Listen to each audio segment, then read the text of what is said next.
This week on Great British Menu, 3 of the Northeast's brightest talents in the kitchen. No! Returning chef Mini Patel, who's going for glory. Yes, I believe it could get a 10. Tommy Banks, youngest British holder of a Michelin star. If I can get good scores, then I'll get through to Friday. And Chris Archer, who prides himself on originality. Have you made that ketchup yourself? No. In the year of the Queen's 90th birthday, the chefs are celebrating the everyday Great Britain's honoured throughout her reign, and competing for the chance to cook for them at an historic banquet at the Palace of Westminster. One course in, and Tommy is out in front. I'm scoring you an 8. Chris and Minnie are trailing in joint second place. It's still all to play for. Gutted. Gutted. Today is the fish course, and Tommy has every intention of staying in the lead. Got a pretty serious piece of fish there. But Minnie and Chris are determined to catch him. When he shakes there, Chris. I've got a lot of things still to finish. Time's ticking away. Yeah, getting hot in it. Feeling the stress, pressure. The competition is getting serious. No, you can just buy me dinner later on.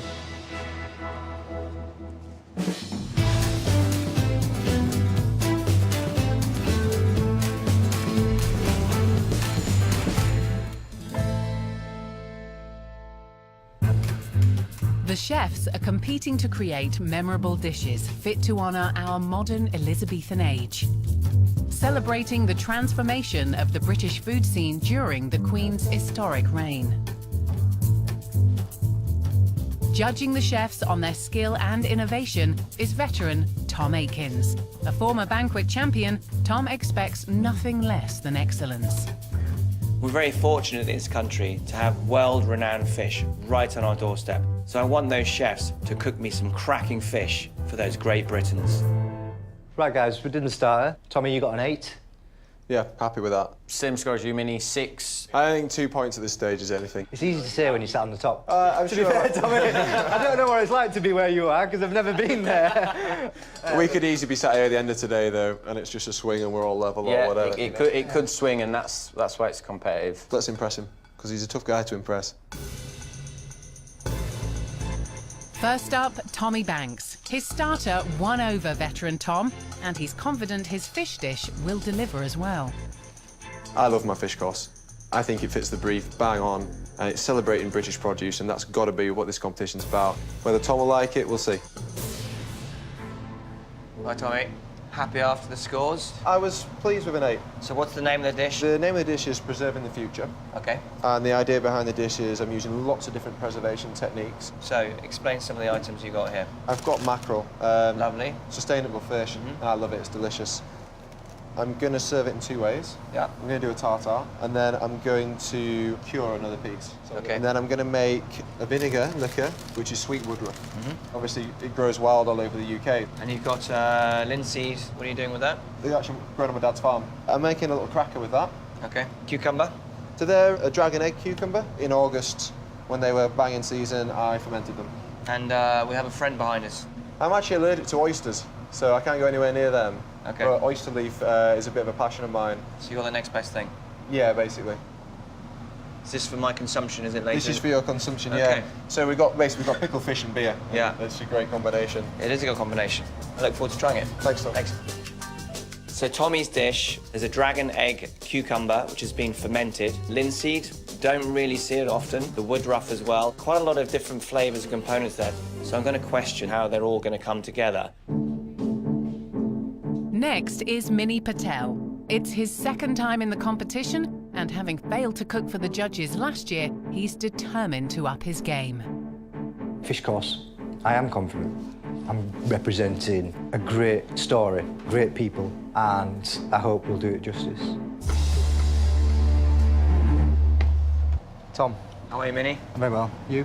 Very well, thank you. My dish is called Little Fish, Big Fish. The inspiration really is the Northeast landscape architecture. That landscape comes from designers, architects. We started off small, big ambition, big drive, and that's what this dish is about. So, Minnie, tell me a little bit about the ingredients. The star of the show is obviously the mackerel. Yeah. Curing it, ever so lightly grill and then blowtorch. I'm going to take the tail part and dice it and serve it almost like a tartare. I've got some cucumbers, I'm going to be scorching it to get it really charred. Okay. I'm taking the beetroots, I'm going to pickle them in a sweet pickling liquor. And the horseradish? Horseradish, that is going to go into the tartare part. And then I'm taking my red beetroot, I'm going to peel it, juice it, and turn it into a sorbet. I just noticed between you two, did you have a little conference call? Because you got cucumber, oyster leaf, mackerel, Well, mackerel. We're both blowtorching the mackerel as well. Yeah. So mackerel off. With Minnie's dish, he's got two elements of hot and cold. He's taking a bit of a risk and a bit of a gamble. But the only thing that could be difficult for him is making sure that that beetroot sorbet is perfect. Last up, Chris Archer. His starter was marked down for failing to meet the brief. Today, however, he's confident his fish course will triumph. I was a little bit deflated with the starter, and one of the things Tom highlighted was he didn't quite get the story, and I think that there is a stronger element to the fish course. Hi there, Chef. Hi, Chris.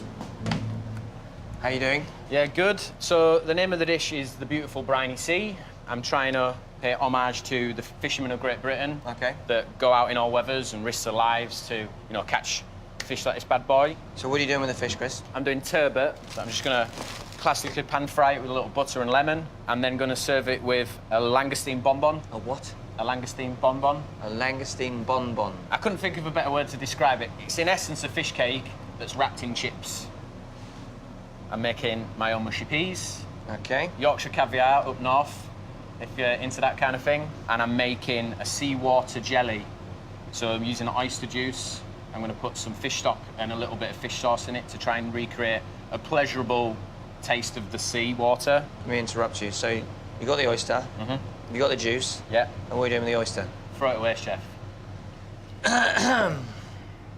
Very interesting. So I'm expecting some great fish dishes and hopefully a 10. That's the aim. I think we all like that. Yeah, everyone's going for a 10. Okay, thank you. Thank you, Chef. Thanks, Chef. With Chris's fish dish, he's got to get the temperature right, he's got to get the colour right, because if not, the taste just won't be there.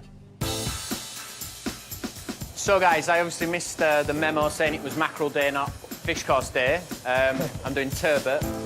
As cooking starts, it's clear competition for second place is fierce.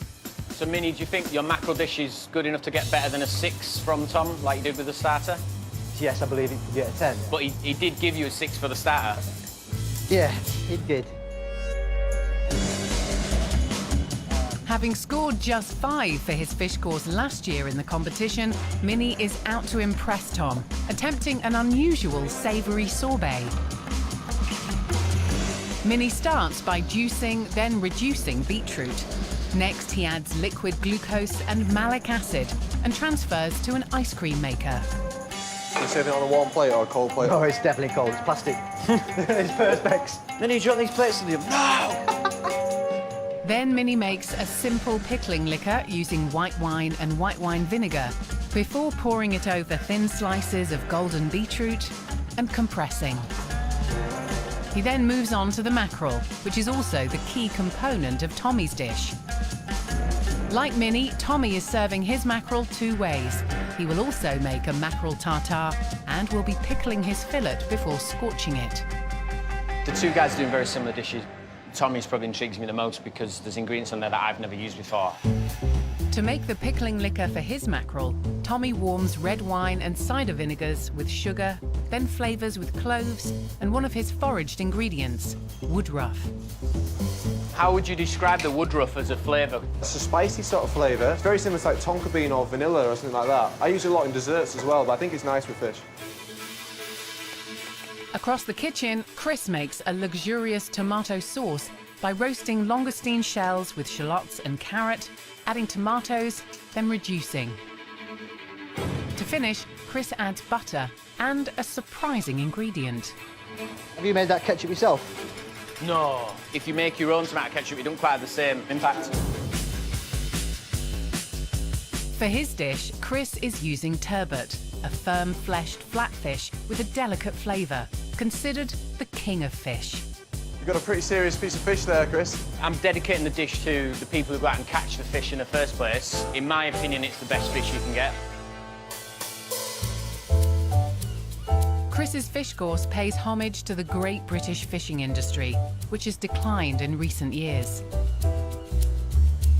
Someone determined to keep the industry very much alive is Anne Hornigold, who set up this training school in Whitby in 2002.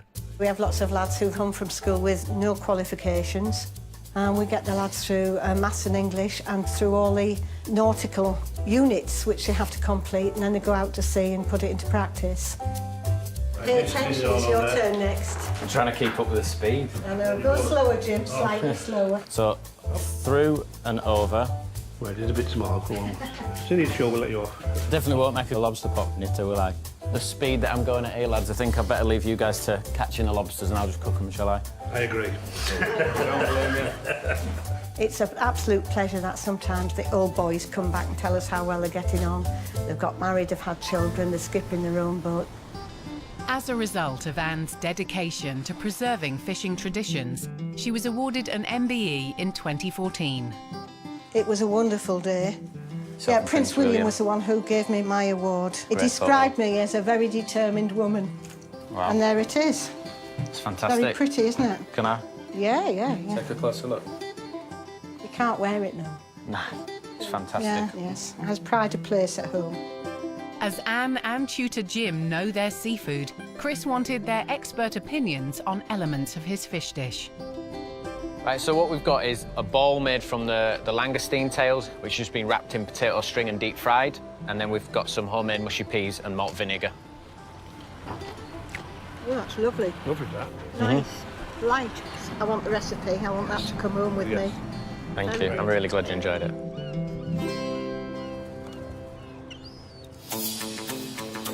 Back in the kitchen, Chris is now working on his so-called Yorkshire caviar. To soften shallots and garlic, he adds frozen peas before crushing. Next, a dash of malt vinegar for that classic chip shop taste, and fresh cream, pea puree, chopped chives and parsley. I've got a lot of things still to finish. Time's ticking away. Minnie is preparing his compressed cucumber before starting the mackerel tartare. He adds chopped mackerel tails to diced shallots, gherkins and capers. Then mixes in horseradish and creme fraiche. He finishes with fresh lemon and parsley. I've tried to keep it simple, at the same time give you excellent flavour. That's what it's all about, just flavour, flavour, flavour. Current leader Tommy is staying true to his ethos of cooking with only great British ingredients. He's making a cracker using homegrown linseeds. So what are you doing here? This is going to be a little linseed cracker. What's it going to bring to the dish? First, it's going to bring a texture, but also linseeds are really oily. I think it just goes really well with oily fish. Are there any elements to your dish that you're worried about? I don't know, I love my dishes, but it's just your opinion on them, and that's always a worry for me. Well, we will see, young man. We will see. While Tommy bakes his crackers, Chris starts work on another refined element of his fish dish, the langoustine bonbons. Chris, when you were describing your dish to Tom and you said the langoustine bonbon, he looked slightly perplexed. It's called a bonbon because I don't really know what else I would call it.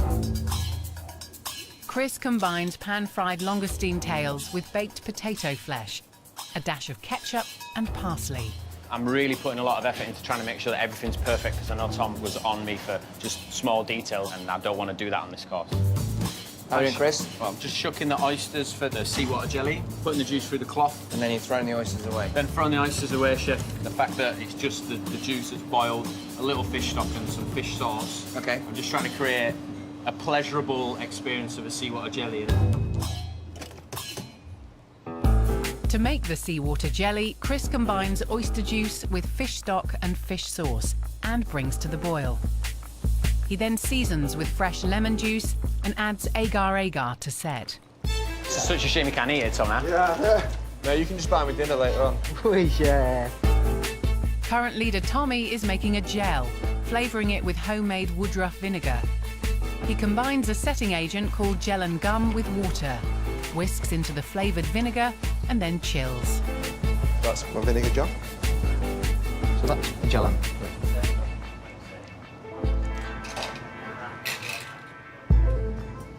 Returning chef Minnie will be first to serve up his small fish, big fish dish.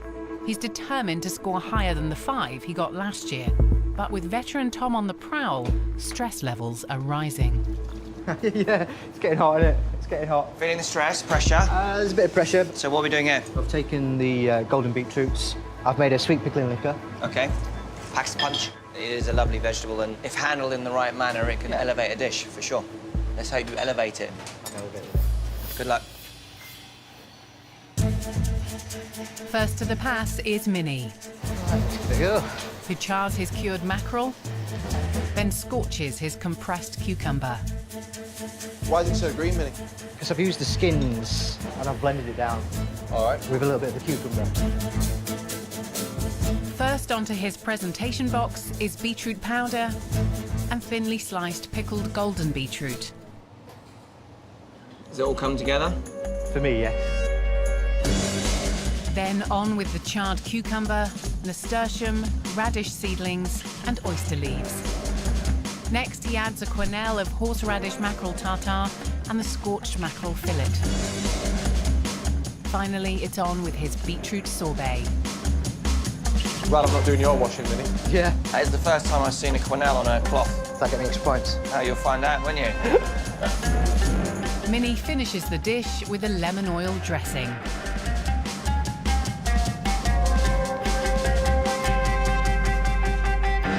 So, the small fish, big fish, truly represented by the pictures. Yeah, so I mean, you've got like the Angel of the North, you've got the Millennium Bridge, and these people that design these, they've been honoured by the Queen. So I get it. This is the big, and on top is the small. Yeah, very much so. Shall we go taste it, Chef? Let's go.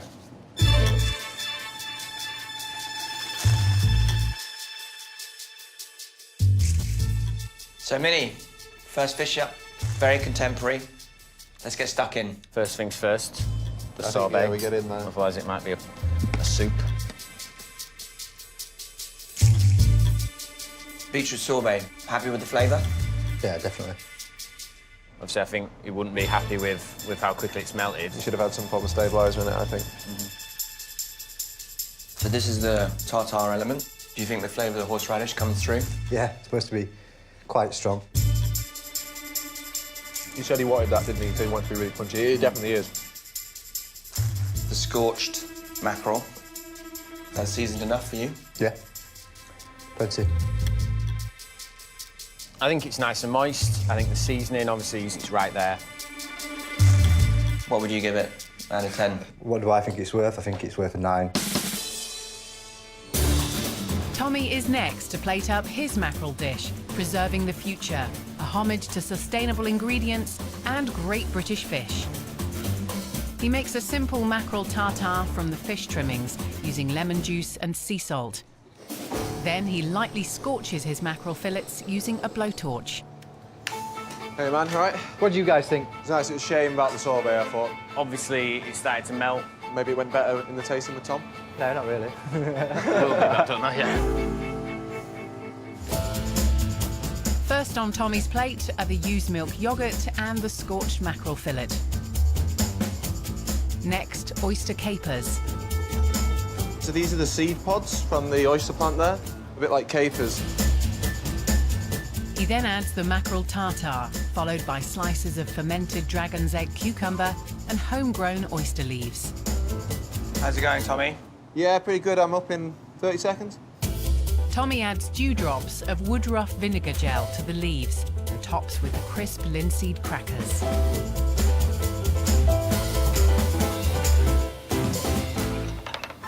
So here we go. So my mackerel dish, preserving the future. Beer? Yeah, so I've got a little Woodruff beer, just drink with it. Minnie, you worried? Yeah. It looks absolutely stunning.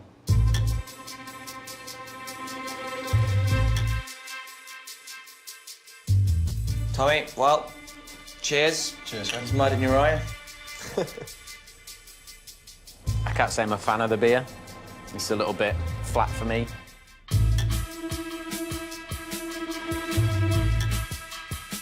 Is the mackerel scorched enough? How you wanted? Yeah, I'm happy with that. It's fairly like pink, but that's how I like to eat it. I love the flavour of the mackerel and the pickle comes through. I don't necessarily get too much of the char flavour on top. It's really, really refreshing. Really, really refreshing.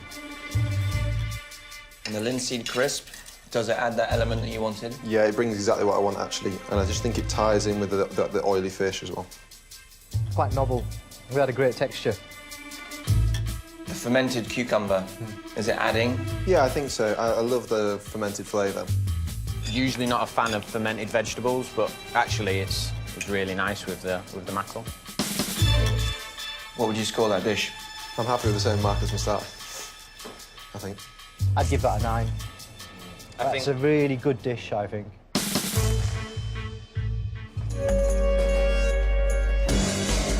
Before Chris can plate up his beautiful briny sea, he needs to crisp up his beer batter scraps, wrap the langoustine bonbons in potato strings, and deep fry.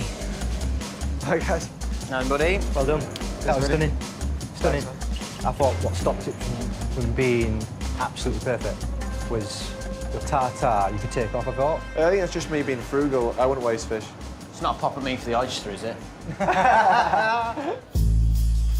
Chris must now cook his fish to perfection under the watchful eye of veteran chef Tom. Remember to get that turbot perfectly cooked there, Chris, yeah? It's definitely the concerning element for me. Chris finishes the turbot in a pan with butter and lemon. So I wouldn't want to be used to basting a piece of fish with Tom Aitken. I'm kind of wishing I'd done a cold fish dish like you guys have done now, but...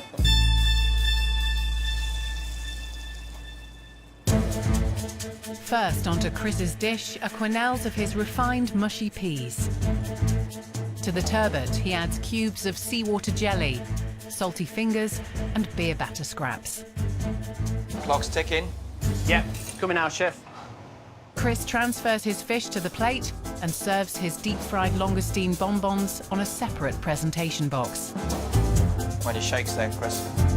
And finally, the langoustine and tomato sauce in a tomato-shaped bottle.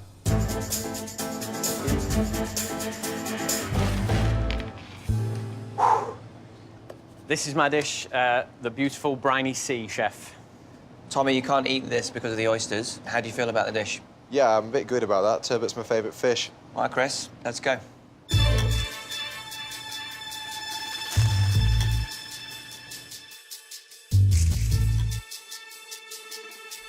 Are you happy with the way that the fish has been pan-fried? Yeah, I think I like to keep it as moist as possible. Turbot seasoned well. It's cooked nicely, I think. And the spiced langoustine ketchup. I think I've got enough of the langoustine flavour in there, but there's also the depth of tomato on that. I like the sauce.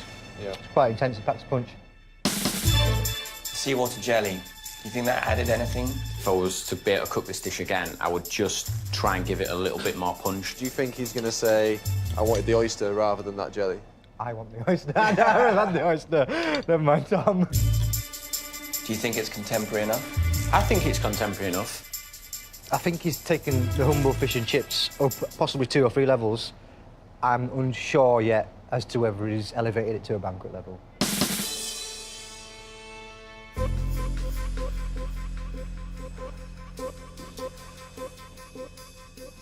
Now then, now then, now then.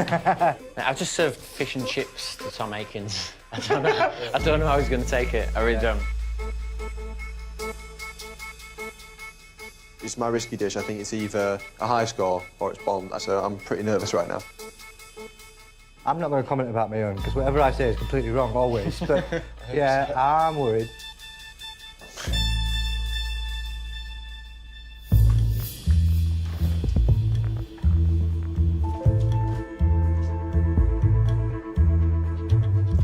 How are we, chefs? I'm nervous again. I find this the most nerve-wracking part. Minnie, small fish, big fish. I have to say, after your starter course, you needed to come back out fighting, didn't you? Yeah. And you know what? You did. The only thing, I thought the scorched cucumber needed a little bit more seasoning.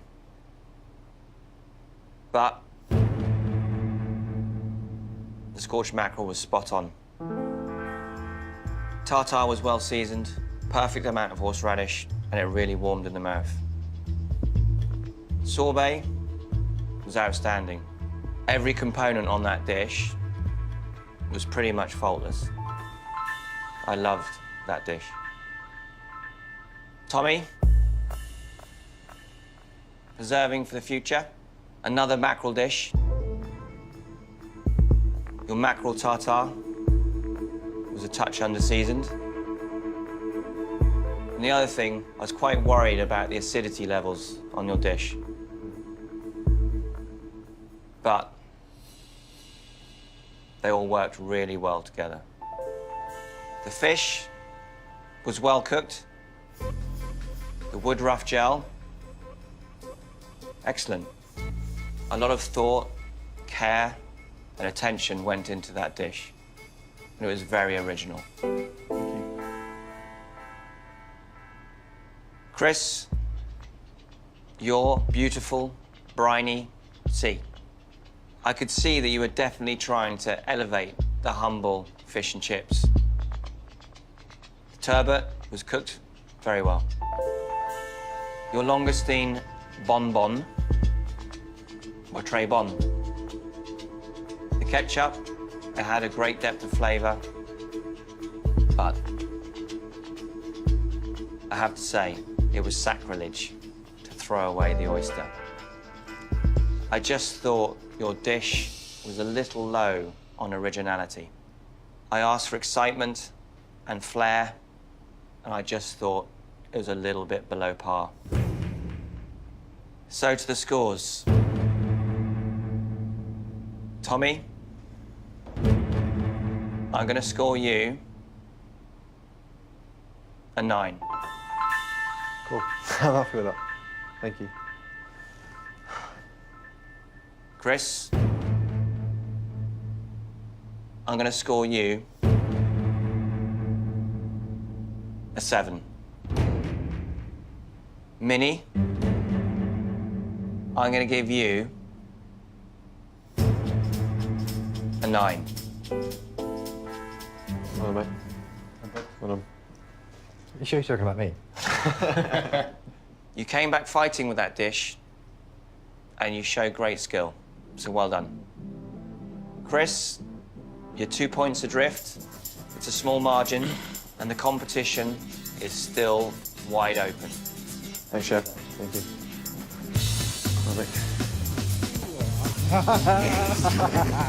Wow. It's the highest score I've ever had on Great British Menu. After 5 dishes, I've got something, a score that I think is respectable. Yeah, I can hold my head up high. With 2 courses down, Minnie has now crept into second place. Tommy still leads, and Chris is third. I feel I wasn't far off a 10. One of these last 2 courses, I've got to try and get a 10 out of Tom Aikens. 10 from Tom Aikens, that's a life achievement, I think. We played it safer with, you know, curing and blowtorch, stuff like that. So Played it safe. Got a better score. I've just got a 9. Stop trying to take it away from me. There's 2 more courses to go. You know, things can turn on the head over the next 2 courses. It's happened before. Hopefully it can happen again.